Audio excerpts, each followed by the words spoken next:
In this lesson, we're going to cover basic terminal commands used to run Antha experiments. We'll be running this tutorial from our virtual machine, Antha VM in VirtualBox. If you haven't already, you may want to install this virtual machine on your computer so that you can follow along. There is a link below to our quick install video which shows you how. Once the VM has launched, open the terminal. Let's expand this window so we can see more of the outputs from our various commands. If you've installed aliases, you can use anthapath and workflows to go to the project of interest. Once you're here, type ls. ls stands for list directory contents and is a bash command, which is to say, it's a command recognized by the terminal, not a command from Antha. When you hit enter, you'll see all the projects you can choose from. Let's explore the BioBrick assembly directory. We do that with the cd command, which means change directory. Type cd space biobrick_assembly with a capital B. In the terminal, as in life, correct spelling and capitalization is important. You can type the command out in its entirety, or, to save a bit of time, you can type a few characters and then press tab. You'll notice that I just used a cd ... command. That tells the terminal to take you up one directory. Now we'll use ls again to explore the contents of this directory. In here, we see another directory called digestion. We know it's a directory because this terminal has been modified to make all directories blue. A couple of CSV files, and, most importantly, a parameters.yaml file and a workflow.json file. These two files are necessary to run an experiment with the antharun command. Let's try it out and see what happens. Type antharun and hit enter. Since we haven't prepared any materials or connected any liquid handlers, having a text output makes sense, although the output here may seem kind of mysterious, especially since we haven't explored what BioBrick assembly is supposed to do and how to use it in Antha. However, we can make some sense right away of what's going on. It looks like we've got 3 steps or rounds of something. Looks like we'll be incubating something. We've got some names of liquids too. We're going to be exploring the contents of these experiments in a future video, but for now, let's practice this command on a few more elements. Type cd space ... to go back to the workflows directory and type ls again to see its contents. This time, let's take a look at construct assembly. Type cd space construct assembly, all one word, using the tab trick if you like to save time, and then ls, enter, to list the directory contents. Again, here you see a workflow and parameters file, although in this case there appear to be 3 of each but with different names. Let's try the antharun command again and see what happens. As expected, we get an avalanche of text, and like before, if this output doesn't make sense to you, that's okay, because we'll be covering how all of this works in later videos. Nonetheless, a casual inspection of this output shows that we're creating a number of DNA parts, and we've got some rounds which occur with some mixing and incubation of some sort. The element also creates some ordered data, organized into what's called JSON format, which will probably be useful later on, I gather.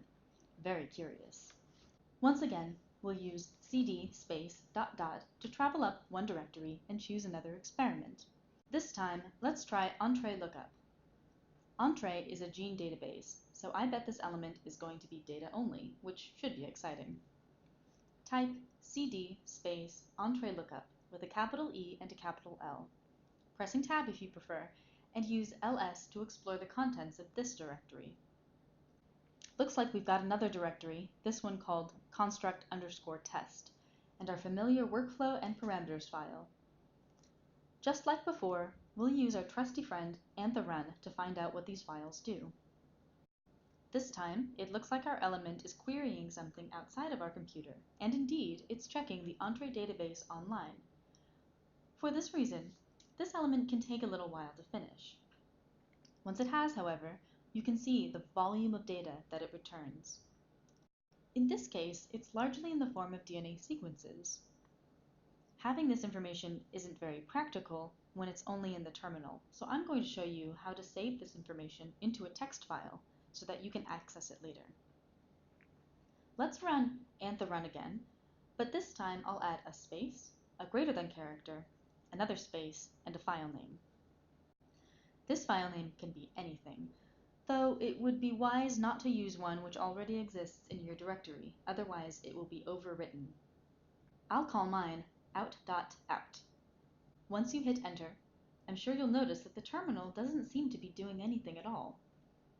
This is because all of the text that would normally show up on the screen is instead being written to our new file out.out. Once the text showing your current working directory appears again, you'll know it's finished. If you type ls, you can see that your new file has been created. Let's try another data-based element. Once again, type cd space ... and ls to explore the other elements. How about KLA?